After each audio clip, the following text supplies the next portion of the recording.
Hello, evening. Hope you've all been having a nice time tonight. I've caught some of the acts and some of the videos. It's been thoroughly enjoyable. I'm going to carry on a little bit where I left off last week with joined up writing this communal poem that some of you have taken part in. And thankfully, thank you. I had 3 more to do, including Gay from here, which is wonderful.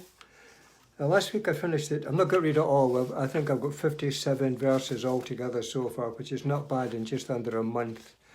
And I think, yeah, I've got a few more printed out, so I'll carry on. I finished with 34 last week, which was Wendy's. A girl called Wendy Ivers. I'll start with her again so you can get the link into the next one. If you don't know what it is, it's one word from the last line of the verse is added into the first line of the next verse written by somebody else. So we'll do this one. Please do not believe the hype. Please reject the lies of those desperate to maintain the status quo. Please trust that you and your family are safe in the world as it is and in the world that is to be. Please believe that you have no need to poison yourself to be released from the prison you have entered of your own volition. You are loved by the Creator of the universe. He created you perfectly, perfect and perfectly free. Please do not believe the false promises made by the manufacturers of chemical cautious who want nothing more than power over your bodies and souls. Do souls reside in time and space? A break? Oh, sorry, I've gone the wrong way here. Sorry about this, bear with me, I've got them mixed up. Okay, here we go. Do souls reside in time and space? Do they express themselves upon our faces? When one has come, another gone, do they really try to carry on? As the days and nights turn into years and your soul keeps back all your fears, take comforting knowing I'm always here. For the hand that draws back time or the poem that doesn't rhyme, the day will come, our souls return to take that place in our hearts for which we yearn. Hearts, guide our once diverted eyes to needs, not greed. Our ears relate on levels never seen before, with new shores to be seen, and mouths take back seat as our actions, our stillness is our movement. Bide at home, that's fit they say, nothing to do, the hail of the day. Whose work's finished, then the DIY, we'll get through this by and by. Worked in the garden, now it's looking snod, we'll get through this with the grace of God. Oh God, fit a fuss we mark o'er this virus. We purple barb or orange spikes, for have we ever seen the likes? Filling us with fear or death, and wondering our last breath. Nobody kens how they will go, so love and laugh, enjoy the show. The show must go on, getting up at dawn, putting rouge on, in confusion to perform in my dining room. To America, strangers in Zoom. Looking like the opening of the Muppet Show, faces flicker from the computer's glow. No applause or screams coming from these screams, but comment pop up for me to see. Lol, very funny, and well done, Tweedy. Very funny, well done, Tweedy. My smile though fades, thinking of the needy. For touch and posies, for families, friends, and cosy. I hear one knock outside my door. Tommy knocks, opens it and mutters, "No more. It's ordered my goods from Amazon. They're ever so good, you can't go wrong. Hammers and chisels for my DIY, my friend, my rock, always comply. I wear my overalls though stained with paint. Have I got visitors? No, I ain't. Ripping up carpets, knocking off tiles, throwing it all in untidy piles. Then the evening I watch Sky News. Then I listen to rhythm and blues. When I listened to rhythm and blues, the feeling went into my shoes, and there it went into my brain and never came out again. Come snipe with your drummer's beat, come lapwing your wheezy peeweet, come curlew with your hunting call, come skylark with your warbling song, and tone life into our Pennine fall.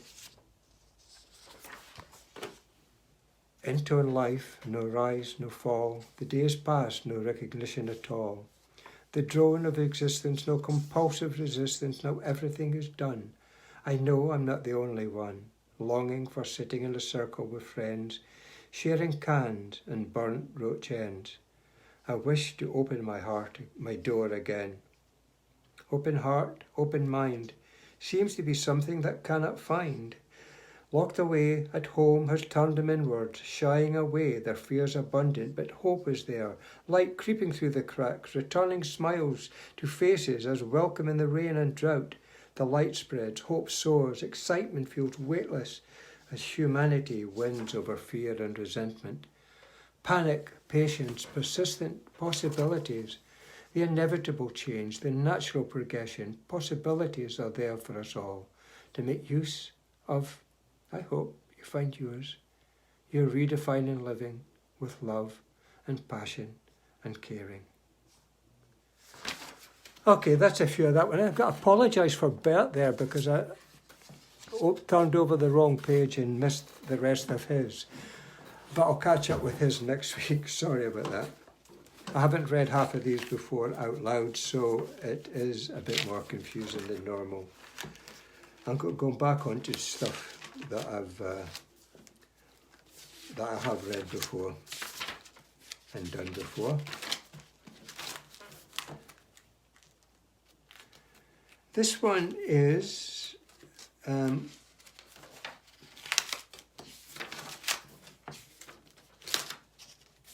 this one's called Man Behind the Curtains.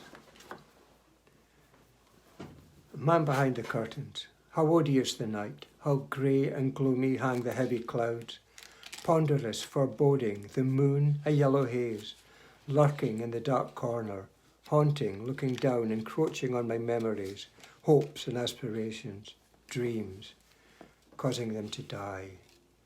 A sullen air bespokes me tonight, touches my very bones.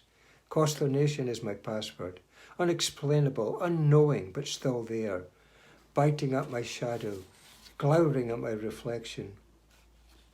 No cautious nor friendly word can alter, not change nor lift it, it stays, causing tremors of despair, uttering statements of dejection with my senses, breathing fear and sorrow at the same time, in my direction. What lurks there? Who goes there?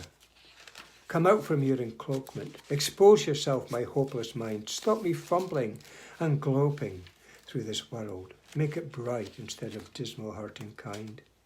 A weight, such a weight, like every man's sorrows. Ah, their putrid thoughts escaped, rest dolefully so wearily on my shoulders. No hiding place, inside silent screams, outside foreboding, untrusting eyes. I look, getting colder. How sad the world.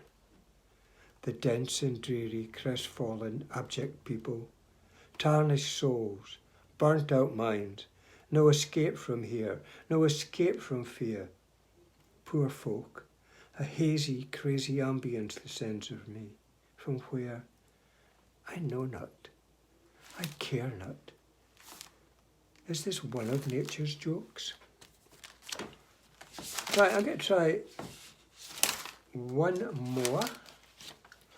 Try to find a newer one that's maybe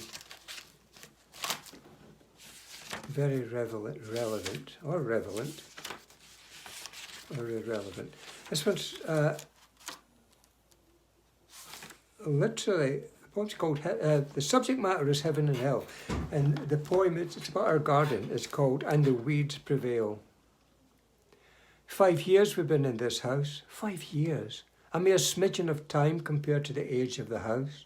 I can, by sense it, trace it back to 1850, but it's older. It was a house and a half back in the day, and the garden stretched up to School Street, but not now.